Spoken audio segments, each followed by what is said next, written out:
आपको ग्राफ समझाने के लिए यहाँ पर एक टेबल बनाई है जिसमें सभी 12 महीनों के नाम दिए गए हैं और इंटरनेट उपयोगकर्ताओं की संख्या दी गई है। अब ग्राफ बनाते समय आपको ये ध्यान में रखना है कि आप किस आंकड़े के लिए कौन सा ग्राफ इस्तेमाल करते हैं। असल में जब आप ग्राफ बनाते हैं तो वहाँ पर कई अलग अलग प्रकार के ग्राफ होते हैं और आपके आंकड़ों के हिसाब से आपको ग्राफ का चयन करना होता है। तो जैसा कि आप यहाँ पर देख रहे हैं, इंटरनेट उपयोगकर्ताओं के हिसाब से हमें यहाँ पर मंथ वाइज ग्राफ बनाना है 12 महीनों का, तो उसी के हिसाब से हम यहाँ पर ग्राफ का चयन करेंगे। तो सबसे पहले हम जाएंगे इंसर्ट पर और इसके बाद आप जाएंगे यहाँ पर कॉलम ग्राफ में।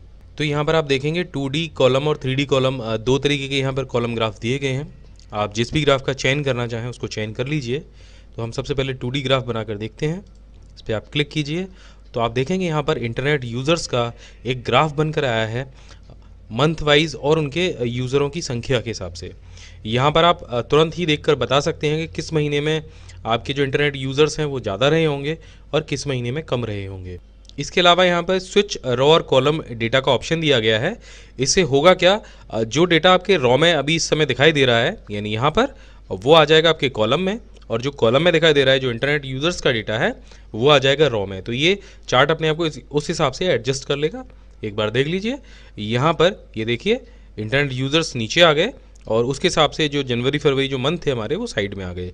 लेकिन ये जो ऑप्शन है स्विच रॉ और कॉलम वाला, ये सभी प्रकार के ग्राफों में इस्तेमाल करना ठीक नहीं रहता है। फिलहाल में ये जो हमारा चार्ट है ये परफेक्ट बना है। यहाँ पर इसको कस्टमाइज़ करके देख लेते हैं। यहाँ पर कई तरीके के कलर्स दिए गए हैं, आप चाहें तो यहाँ से कोई भी कलर यहाँ पर लगा सकते हैं। अब इसके बाद आप यहाँ पर देखेंगे कई तरीके के चार्ट लेआउट दिए गए हैं। इस समय जो आप लेआउट देख रहे हैं वो लेआउट 1 है। सेकंड लेआउट पर अगर आप चले जाएंगे तो आप देखेंगे कि जो यूज़र्स की संख्या है वो यहाँ पर ऊपर लिखी हुई आ जाएगी। इसी तरह से थर्ड लेआउट पर आप चले जाएंगे तो ये थोड़ा सा डिफरेंट है। जो इंटरनेट यूज़र था वो साइड में लिखा हुआ था, अब ये नीचे आ गया है। और इसके अलावा यहाँ पर और भी लेआउट दिए गए हैं। इसमें से ये जो लेआउट 5 है, यहाँ पर नीचे एक टेबल बन जाएगी। तो ये अगर आप इसको थोड़ा सा बड़ा करेंगे तो आपको ठीक से दिखाई देगा। यहाँ पर इंटरनेट यूज़र्स की जो संख्या है वो नीचे लिखी हुई आ जाएगी, उसके बाद महीने आ जाएंगे और उसके ऊपर आपको यहाँ पर जो बार्स हैं वो दिखाई देने लग जाएंगे। तो इस तरीके से आप इन लेआउट्स का इस्तेमाल करके अपने ग्राफ को और अच्छा और बेहतर बना सकते हैं। तो लेआउट के बाद हम यहाँ पर एक चीज़ और देख लेते हैं। यहाँ पर आपको अगर ये जो बार वाला ग्राफ है ये अगर अच्छा नहीं लग रहा है तो आप यहाँ पर चेंज चार्ट टाइप पर जाकर किसी दूसरे चार्ट टाइप से बदल सकते हैं। तो यहाँ पर अभी हमने कॉलम वाला जो ग्राफ लिया था उसके बाद में हम देख लेते हैं, हम लाइन वाला देख के देखते हैं। यहाँ पर इसे ओके कर देते हैं। तो आप देखिए यहाँ पर जो अभी ग्राफ है वो लाइन वाला ग्राफ आ गया। तो यहाँ पर आपको बार का एक ऑप्शन और मिलेगा। यहाँ पर जो बार मिलेगा आपको उसमें जो लाइनें मिलेंगी वो आपको हॉरिजॉन्टल मिलेंगी, यानी लेटी हुई लाइनें। तो अगर आप इस तरीके का ग्राफ अपने लिए पसंद करते हैं तो वो आप यहाँ से ले सकते हैं। ये आपके ऊपर निर्भर करता है आप किस टाइप को यहाँ पर पसंद करते हैं। तो अब ये तो हो गए एक कॉलम वाले ग्राफ की बात। अगर आपके पास इस तरीके से 3 कॉलम है, यानी 3 तरीके के यूज़र्स को आपको कंपेयर कराना है, तो हमने यहाँ पर क्या किया है कि जो इंटरनेट यूज़र्स हैं उसमें से ये जो संख्या है वो स्मार्टफोन यूज़र्स की है और जो दूसरी संख्या है वो डेस्कटॉप यूज़र्स की है, ये इंटरनेट यूज़र्स में से ही। और यहाँ पर ही हमने मंथ वाइज इसको बनाया है। तो इसके लिए भी आप कैसे ग्राफ का इस्तेमाल कर सकते हैं वो हम देख लेते हैं। इसको पूरे को आप सेलेक्ट कर लीजिए। तो हम जाते हैं इंसर्ट के ऑप्शन पर और यहाँ पर हम कॉलम्स में से 3D कॉलम्स को सेलेक्ट कर लेते हैं। तो हम ये लेते हैं ये सबसे पहले वाला। तो आप देखेंगे ये जो ग्राफ है ये कुछ इस तरीके का बनके तैयार हो गया है। और आप देखेंगे जो इंटरनेट यूज़र्स हैं उनके लिए ब्लू कलर का बार बना है और जो स्मार्टफोन यूज़र्स हैं उनके लिए रेड कलर का और डेस्कटॉप यूज़र्स के लिए ग्रीन कलर का।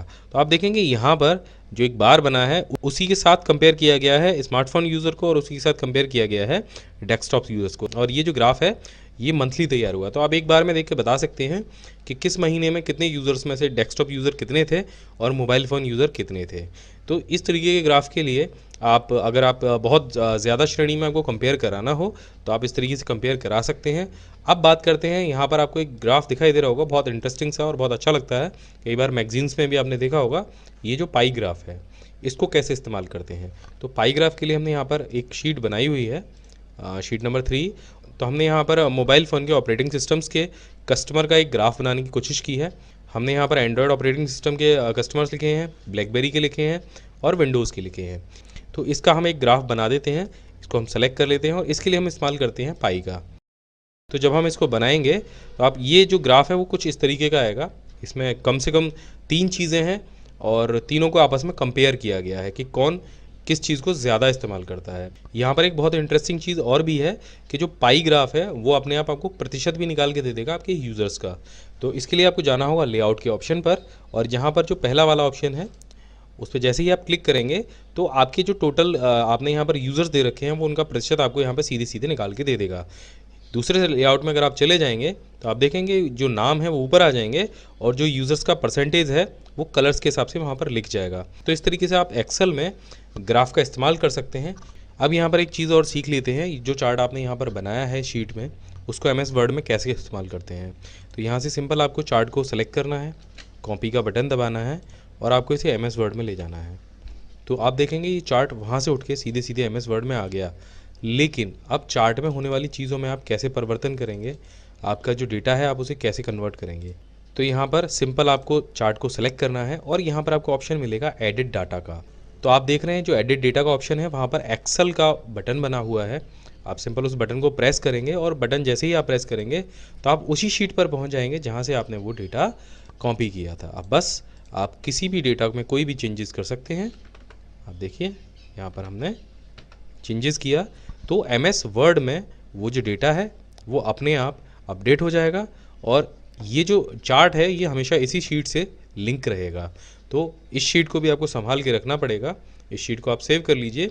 तो आज की इस वीडियो में इतना ही।